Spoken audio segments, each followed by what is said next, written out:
قدرمنو دا په سایډ باندې به تاسو ته ویډیو ښکاري چې دا د قرآن مجیدونو دغه قرآن پاک چې کوم دی د دې دپاره دا یو ځای مختص شوی دی چې په دې کې واجیوه ورسره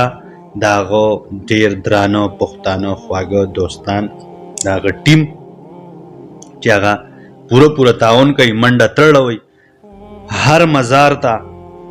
هر جومات ته، هغه جومات چې کم زاړه دي، کم ضعیف دي او پکې دا قرآن مجیدونه په دې کړکو کې پراته دي. قدرمنو زما یو څو خبرې غوښتل هغه تاسو سره لازمي وګڼل چې پښتنو زما په دین ماینو خلکو، زما نوجوانانو، زما مشرانو، زما کشرانو دغه قرآن مجیدونه چې نن زما دغه رونو الله تعالی دې حد له راوستي دي چې دی یو علاقه، یو ځای، یو کالوني جوړه کړې ده چې په هغې کې قرآن مجیدونه دفن کیږي. څنګه چې مونږ که وګورو زمونږ په دې مقبرو کې مونږ څنګه خپل میندې خویندې رونه بایګان چې وفات شي نو مونږ یې په حیا عزت کې یوړو، دفن یې کو، خوشبو پې ولګو. نو دقسې واجیوه بیا د واجیوه دغه ټیم کم چې دا سات په پاکستان کې بیا په پښتونخوا کې یو غټ خدمت کوي، دغه قرآن مجیدونه چې ضعیف پراته دي په ضعیفو جوماتونو کې، کم جوماتونه چې پخواني دي او پکې هغه پخوانۍ الماری دي، په دغه کې که یو سړی ګوري اوس هم تاسو ته موقع ده که تاسو وګورئ نو په هر جومات کې به قرآن مجیدونه زرې زرې او ټوټې ټوټې بې قدره به پراتي. قدرمنو دی واجیوه بیا د واجیوه ټیم ورسره درانه پښتانه په دین مین خلک هغوی دا یو منډه وهي، دا یو خدمت کوي، هغه هم د قرآن مجید. قدرمنو تاسو کو په دې ویډیو کې ګورئ او تاسو ولیدل نو دا د قرآن مجید مختص شوي ځایونه دي چې دی راغونډی او راړي بیا یې دفن کوي، ښکلي ښکلي مزیدارې راټپ کی، بیا تینا کپڑا تاو کی، نوې کپڑا تینا صفا تاو کی، بیا پې خوشبو لګئ، عطر پې ولګئ، بیا یې یو یو سیټ اپ سره داسې برابر ږدي او بیا چې کله دغه قبر چې دی وله کم کنستی دا چې مکمل شي پل شي نو بیا په دې باندې دی کفن واچوي، کفن نه بعد پې بیا دغه خارې واچوي او بیا یو قبر دی تینا جوړ کی او دا د قرآن یو ډېر غټ خدمت کوي. خو قدرمنو په دې کې یو میسج پروت دی زمونږ ستاسو دپاره. انګریز دپاره دنیا منم چې جنت دی او مومن دپاره، مسلمان دپاره دا جیل خانه ده، یو قید خانه ده. خو قدرمنو انګریزانو ته قسم په خدای چې پایده واغسته چې څه هم اوچتئ که نه، څه قدم اوچتئ هغی پهله قرآن ګوري، پهله قرآن سټډي کوي. قدرمنو زمونږه په زیاتره کورونو کې د ټي وي ګانو دپاره، خیر د ټي وي نوم خو ختم شو خو د ټي وي نه سیوا خطرناک څیز راوتی دی چې په هر دیوال او په هر کور کې چې مونږ ورته سکرین وایو، هغه سکرینونه چې هر قسمه بې حیایي تا ته ښیي، هغه سکرینونه چې هر شی پکې موجود دی. قدرمنو نن مونږ د هغې دپاره څه څه ونه کړل، څومره قیمتي ځایونه وله جوړو، خو نن زمونږ په جوماتونو کې، زمونږ په کورونو کې قرآن مجیدونه پراته دي، ټپ شوي پراته دي. قسم په خدای چې په میاشتو په کلونو باندې اکثر نه راغستی کېږي. د قرآن مجید دپاره مونږ سره پیسې نشته چې وله ځای جوړ کړو او سکرینونه، څومره لوی سکرینونه مونږ په دې دیوالونو لګولي دي او څومره ښکلي ځایونه وله جوړو. بل خوا چې زما په خوږ پیغمبر حضرت محمد صلی الله علیه و آله وسلم باندې نازل شوی کتاب قرآن مجید هغه رانه خارو دوړو کې پروتي، زمونږ د دې سترګې نه یو ورځ اوښکه او داره لا نړه چې بھائی دا خو زما په خوږ پیغمبر حضرت محمد صلی الله علیه و آله وسلم دا خو په هغه نازل شوی کتاب نن زه ډېر افسوس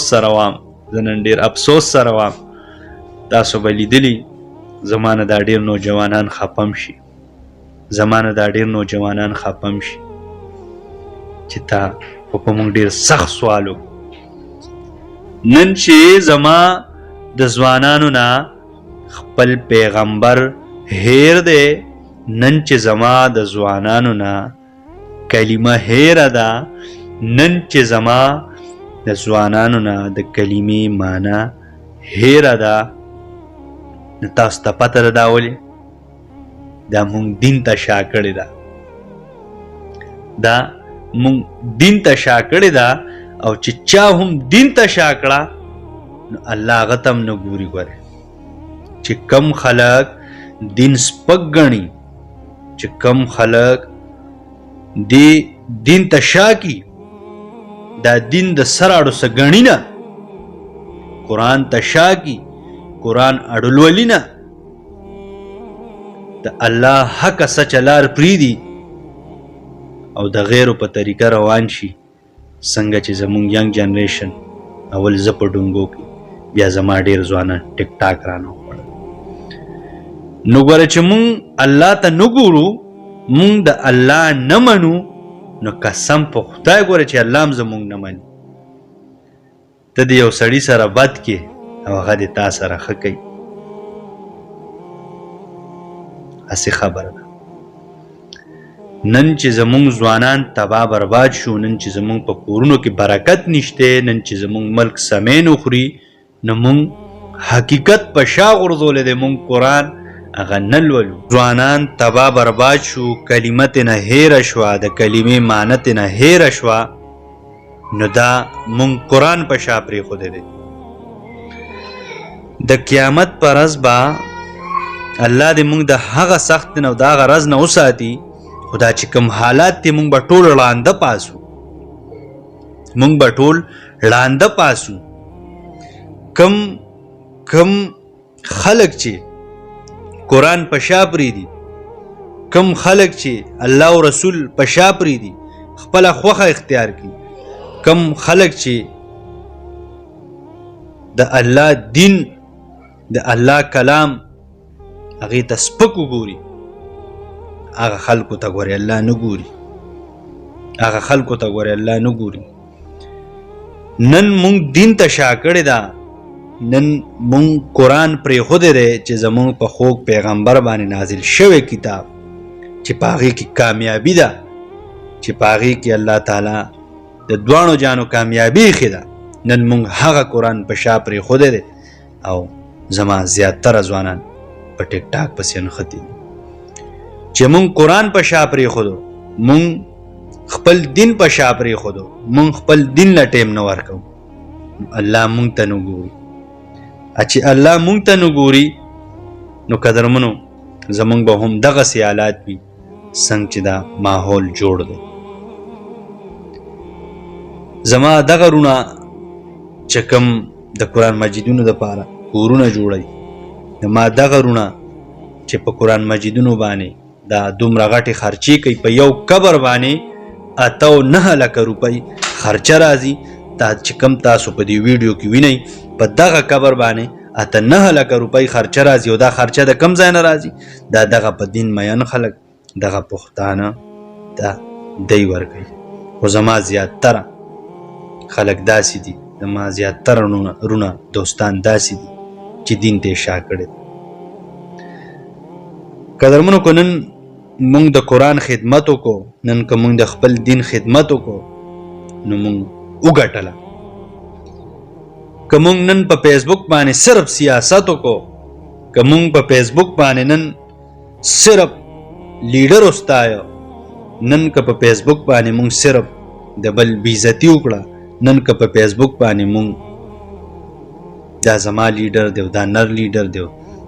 دا غل لیډر دی دا لیډر دی دا لیډر دی هر سړی یو لیډر رانیسلی دی او پوسټونه پې سهار او ماښام چلی نو زما په خیال چې دوره پوسټونه او دوره خرچې دوره منډې تړلې یو سړی په دین باندې وکي، یو سړی په قرآن باندې وکي، یو سړی په اسلام باندې وکي، دا اسلام به زر پیلاو نشي، مونږ کې به د دین جذبه پیدا نشي، مونږ سره به د قرآن مینه پیدا بیا نشي. خو نن مونږ هر انسان یو لیډر رانیسلی دی چې په کم کې کامیابي ده چې هغه قرآن مجید دی او الله او رسول دی، هغه مونږ په شا پرېښودي دي. قدرمنو یو عام انسان یم، بیان درته نه کوم قدرمنو، عاجزانه ریکوست درته کوم، درخواست درته کوم چې خپل دین مه هېروئ. دغه قرآن مجید دا رانه ضعیفان شو، دا په المارو کې بې قدره پراته دي او د دې مونږ اړو څه تپوس نه کوو، مونږ سره اړو څه حیثیت نشته. نو قدرمنو چې مونږ قرآن پرېښود او مونږ خپل دین په شا پرېښود، الله به مونږ پرېږدي. او چې الله پرېښودې بیا د ملک باچا شه که نه، قسم په خدای که چې څه دې هم سمې وکړو، هېڅ شی دې سمې نه وکړو. بیا کروڑپتی شه، اربپتی شه، بیا د ځمکو خاوند شه، د مارکیټونو خاوند شه، هغه ستا کامیابي نه ده. ته د لارې کوڅې ملنګې فقیرې، ته د یو عاجز یې، ته د یو خارو کمرو کې اوسېږي، ته د یو کچه کور کې اوسېږي، خو چې د الله د سره مینه ده نو ته په محل کې اوسېږي. نو خبرې اوږدول نه غواړم او نه درته بیان کوم، صرف عاجزانه درخواست کوم، عاجزانه گزارش کوم چې نن مونږ ولې د خپل دین په شا پرېښودی.